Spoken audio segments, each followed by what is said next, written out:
Hi everyone, welcome back to this channel. In this tutorial, I will show you how to unlock the apple milkshake recipe in Heartopia. So to unlock this recipe, first you need to reach cooking hobby level 11, and then after you reach level 11, just go and buy the basic milkshake recipe from the NPC Saf Masimo, and then after that just go back to your home, and then just go to your stove, tap on it, and then just use this basic milkshake recipe in here. In here you need the milk and then fruit, and then for the fruit ingredients just replace it with the apple like this, and then just simply tap start cooking like this.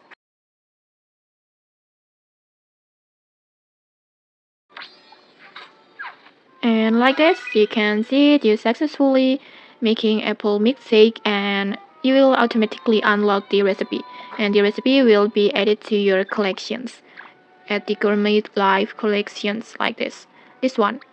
And okay, that's it. If you found this helpful, don't forget to like, comment, and subscribe for more tutorials. Thanks for watching, and see you.